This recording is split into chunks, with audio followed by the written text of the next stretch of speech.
Hello friends, আশা করি আপনারা ভালো আছেন, সুস্থ আছেন। আজকে আপনাদের সামনে যে ভিডিওটা নিয়ে উপস্থিত হয়েছি, এই ভিডিওটা যে সকল বন্ধুরা গরু এবং মহিষের খামার করছেন এবং আপনাদের খামারে যে গরু এবং মহিষটি রয়েছে তার শরীরের মধ্যে অতিরিক্ত পরিমাণে চামকুন এবং এঁঠোনি আছে, তো আপনারা কিভাবে কোন ঘরোয়া চিকিৎসার দ্বারা অর্থাৎ কোন ঘরোয়া উপায়ে আপনারা সেই গরু এবং মহিষের শরীর থেকে সম্পূর্ণরূপে সেই মশা মাছি এবং যে চামকুন ও এঁঠোনি রয়েছে তাদেরকে সম্পূর্ণরূপে দূর করতে পারবেন।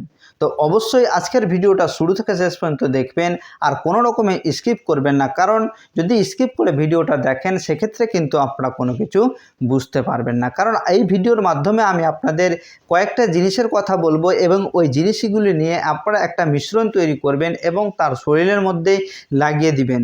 দেখতে পাবেন যে আপনার সেই গরু এবং মহিষের শরীরের কোনো প্রকারের চামকুন ও এঁঠোনি নেই।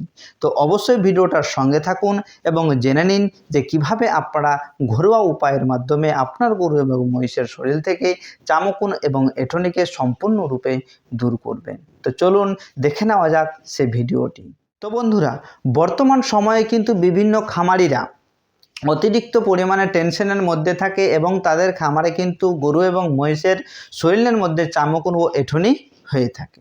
তো এরকম সমস্যা যদি আপনাদের খামারে দেখতে পান সেক্ষেত্রে আপনারা কি করবেন?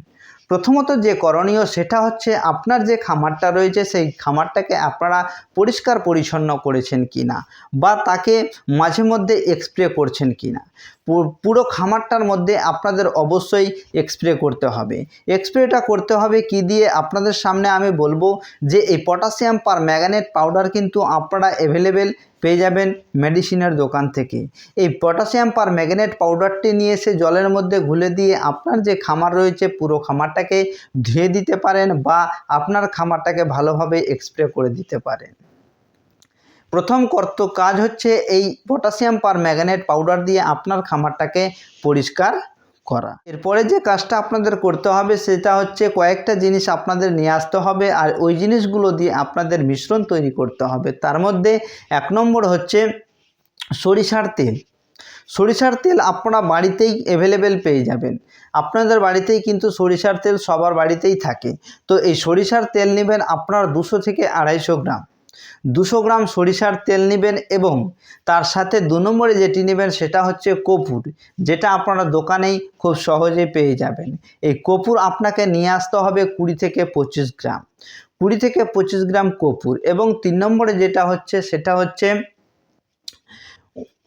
হলুদ, যেটা আপনারা খুব সহজেই বাজারে পেয়ে যাবেন। হলুদটা অবশ্যই কাঁচা হলুদ বা শুকনো হলুদ হতে হবে এবং সেটাকে ভালোভাবে মিক্সিতে হয় বা আর অন্যান্য কিছুতে হয় ভালোভাবে বেটে পাউডার তৈরি করতে পারেন বা তাকে পেস্ট বানিয়ে নিতে পারেন। এই কাঁচা হলুদ আপনাকে নিতে হবে 20 থেকে 30 গ্রামের মতো। এবং 4 নম্বরে যে জিনিসটা আপনাদের নিয়ে আসতে হবে সেটা হচ্ছে সন্দক লবণ, যেটা আপনারা খুব সহজেই দোকানে পেয়ে যাবেন। এই 4 প্রকার জিনিসকে আপনারা নিয়ে আসার পরে খুব ভালোভাবে মিক্স করবেন। খুব ভালোভাবে মিক্স করে দেওয়ার পরে সেটা একটা পেস্টের মতো তৈরি হয়ে যাবে। এমনকি 200 গ্রাম যে তেল দেওয়া হয়েছে তার মধ্যে কিন্তু একটা হালকা ডিমের যেরকম কুসুম হয় সেটা ঘোলাটে হয়ে যাবে। তো ওই রকম হয়ে যাওয়ার পরে আপনারা ভালোভাবে যখন সেটাকে মিশ্রণ তৈরি করে নেবেন এবং সেটাকে নিয়ে গিয়ে আপনার যে গরু এবং মহিষের শরীরে অত্যন্ত হারে চামকুন ও এঁঠোনি হয়ে আছে তাদের শরীরে ভালোভাবে মালিশ করে দিবেন। এই কাজটা আপনাদের 5 থেকে 7 দিন পর্যন্ত করতে হবে। এই প্রক্রিয়াটা যদি আপনারা 5 থেকে 7 দিন আপনার গরু এবং মহিষের ওপর প্রয়োগ করতে পারেন, দেখতে পাবেন যে আপনার খামারে যে গরু এবং মহিষের শরীরটা রয়েছে সেটা একদম চকচকে ও ঝকঝকে হয়ে গেছে। এছাড়াও তার শরীরে যে সকল চামকুন এবং এঁঠোনি ছিল তারা কিন্তু সম্পূর্ণরূপে দূর হয়ে গেছে।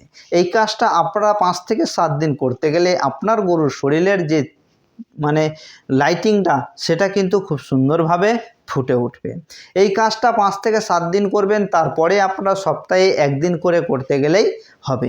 দেখতে পাবেন যে এই প্রক্রিয়াটা যদি আপনারা মাঝে মধ্যে আপনার খামারে যে সকল গরু এবং মহিষের শরীরে চামকুন এবং এঁঠোনি অত্যন্ত হারে আছে তাদের শরীর থেকে সম্পূর্ণরূপে দূর হয়ে যাবে। তো বন্ধুরা, আশা করি আজকের ভিডিওটা আপনাদের ভালো লাগলো। যে আপনাদের খামারে যদি কোনো গরু এবং মহিষের শরীরের মধ্যে চামকুন ও এঁঠুনি হয়ে যায়, সেক্ষেত্রে আপনারা খুব সহজেই কিভাবে তাড়াবেন। তো ভিডিওটা পুরো দেখার পরে যদি ভিডিওটা ভালো লেগে থাকে তাহলে অবশ্যই ভিডিওটাকে লাইক, শেয়ার এবং কমেন্ট করবেন, কারণ আপনাদের লাইক, শেয়ার ও কমেন্ট আমাকে অনেকটাই উৎসাহিত করে নতুন নতুন ভিডিও আপলোড করতে। তো আজকের মতো ভিডিও এখানেই, পরবর্তী ভিডিওতে আবার দেখা হবে নতুন একটা ভিডিও নিয়ে। ততক্ষণের জন্য আপনারা ভালো থাকুন, সুস্থ থাকুন। থ্যাংক ইউ, ধন্যবাদ।